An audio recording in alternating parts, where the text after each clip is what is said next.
ပရိသတ်ချစ်တဲ့ဆိုပြီးအောက်ခြေလွန်နေတဲ့ဖြိုးဖြိုးကိုဇက်ဖွဲ့ရဲ့အနာဂတ်အတွက်အခုလိုစဉ်းစားနေရပြီဖြစ်တဲ့အောင်စဘူးပရိသတ်များအားလုံးပဲမင်္ဂလာပါရှင်အခုချိန်မှာတော့ပရိသတ်တွေကဥက္ကဋ္ဌကြီးဖိုးချစ်ကိုမြတ်တာပို့နေရင်ကနေအဓိကတရားခံလူရှင်တော်ဖြိုးဖြိုးဖြစ်တယ်ဆိုတာကိုသိရှိသွားခဲ့ပြီးတော့လူပြောင်းကမြတ်တာပို့နေရပါတယ်ပရိသတ်ချစ်ရတဲ့အောင်စဘူးဇက်ဖွဲ့ကအပြင်ပန်းကြည့်ရင်တော့အောင်မြင်မှုတွေအများကြီးရနေရလို့ထင်ရပေမဲ့အတွင်းပိုင်းမှာတော့လူရှင်တော်ဖြိုးဖြိုးရဲ့စီးကဲမဲ့အပြုမှုတွေကြောင့်ဇက်အဖွဲ့ရဲ့အနာဂတ်ကစိုးရိမ်စရာအခြေအနေနဲ့ရင်ဆိုင်နေရပြီဖြစ်ပါတယ်အထူးသဖြင့်တော့ပရိသတ်ချစ်ကိုအလွဲသုံးစားလုပ်ပြီးတော့စင်ပေါ်မှာပြောချင်ရပြောရိုင်းဆိုင်ချင်တိုင်းရိုင်းဆိုင်နေတယ်ဖြိုးဖြိုးကိုအောင်စဘူးနေနဲ့ဇက်အဖွဲ့တည်မြဲရေးအတွက်အဖွဲ့ကနေထုတ်ပေဖို့ဒီအလေးနဲ့ထားစဉ်းစားရမယ့်အချိန်ကိုရောက်ရှိလို့လာခဲ့ပါပြီအောင်စဘူးလည်းဒီလောက်ထိမစဉ်းစားခြင်းပေမဲ့ပရိသတ်တွေအပြင်ဇက်တပင်ဥက္ကဋ္ဌကြီးဖိုးချစ်ကိုယ်တိုင်ကထုတ်ပြောလာခဲ့ရကြောင်းဖြိုးဖြိုးကိုအဖွဲ့တွေကနေထုတ်ဖို့အတွက်နှစ်ခါပြန်စဉ်းစားနေရတာပါလူရှင်တော်ဖြိုးဖြိုးရဲ့အဓိကပြဿနာကပရိသတ်ရဲရင်ပြီးရောဆိုတဲ့စိတ်နဲ့အနုပညာစည်းကမ်းကိုလုံးဝမျက်ကွယ်ပြုလာခြင်းဖြစ်ပါတယ်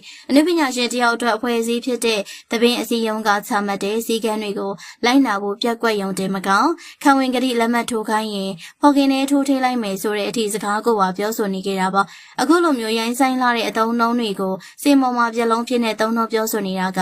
တပင်လောကတစ်ခုလုံးကိုမထီမဲ့မြင်ပြုတယ်လို့ဖြစ်စေပါတယ်ဒီလိုအောက်ခြေလွတ်တဲ့လောရက်တွေနဲ့အဖွဲ့အစည်းအစဉ်စဉ်နဲ့ပြဿနာတက်လာတဲ့အခါမှာတစ်ချိန်ကမိသားစုစိတ်နဲ့ကာကွယ်ပေးခဲ့တဲ့သူတွေတောင်လက်လံသွားရတဲ့အနေအထားဖြစ်လာခဲ့ပါတယ်။ဥက္ကဋ္ဌကြီးဖိုးချစ်နေနဲ့ပထမတစ်ချိန်မှသာမကဒုတိယခါမှလည်းနားလေခွင့်လွှတ်ပြီးတော့ကာကွယ်ပေးခဲ့တာအားလုံးအသိပါ။အခုချိန်မှာတော့ဥက္ကဋ္ဌကိုယ်တိုင်ကအပြစ်ကိုပြက်ပြက်သားသားပြောဆိုလာပြီးဖြစ်လို့ဖြိုးဖြိုးအတွက်တော့ဘယ်သူမှကာကွယ်ပေးလို့မရတဲ့အခြေအနေကိုရောက်ရှိသွားခဲ့ပြီလို့ဆိုရမှာပါ။အောင်စဘူးနေနဲ့လည်းကိုယ့်ရဲ့ဇက်အဖွဲ့ရဲ့အနာဂတ်ကိုကြည့်ပြီးတော့ပြတ်သားတဲ့ဆုံးဖြတ်ချက်တစ်ခုချမှတ်ရတော့မှာပါ။အဖွဲ့သားတယောက်ရဲ့အမားတွေကိုခေါင်းခံဖြည့်ရှင်းပေးတာမျက်နှာငယ်နဲ့လိုက်လံတောင်းပန်ပေးတာမျိုးတွေကအကန့်အသတ်ရှိပါတယ်။အခုလိုမျိုးမင်းသားရဲ့ကျေးဇူးကိုမှမထောက်ထားပဲစင်ပေါ်မှာစီးလွတ်ဘောင်လွတ်ပြောဆိုနေတဲ့ဖြိုးဖြိုးကိုခွင့်လွှတ်ပေးလိုက်မယ်ဆိုရင်ကျန်တဲ့အဖွဲ့သားတွေကထိမ့်မနိုင်သိမ့်မရဖြစ်သွားစေတော့မှာပါ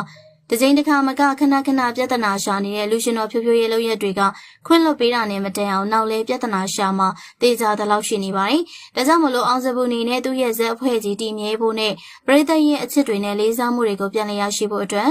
ပြဿနာတွေအမြင်ရှာနေတဲ့လူရှင်တော်ဖြိုးဖြိုးကိုအဖွဲ့ကနေအပြီးပိုင်းထုတ်ပယ်ဖို့အတွက်စဉ်းစားနေရပြီဖြစ်ပါတယ်။လူရှင်တော်ဖြိုးဖြိုးနေနဲ့အခုချိန်ထိကိုယ့်ဘာသာကိုပြန်လည်မသုံးသပ်ပဲဆက်ပြီးတော့အောက်ခြေလွတ်နေအောင်မယ်ဆိုရင်တော့အောင်စဘူးအဖွဲ့ကနေထွက်ခွာရရုံတည်းမကောင်းတပင်လောကတစ်ခုလုံးရဲ့အပေကံဘဝကိုရောက်ရှိသွားနိုင်ကြောင်းပရိသတ်တွေကတော့ဝေဖန်ထောက်ပြနေကြပြီဖြစ်ပါတယ်။လူရှင်တော်ဖြိုးဖြိုးရဲ့အခုလိုလိုရက်တွေကြောင့်အဖွဲ့ကနေထုတ်ပယ်ခံရတော့မလို့ဖြစ်နေရတဲ့အပေါ်ဘလို့မိုက်ကန်စွာဆုံးဖြတ်တဲ့နယ်လို့ထင်လဲဆိုတာမှတ်ချက်ပေးခဲ့ပါအောင်ရှင်။ကျေးဇူးပေးတဲ့အတွက်ပရိသတ်များအားလုံးကိုကျေးဇူးအထူးပဲတင်ရှိပါတယ်ရှင်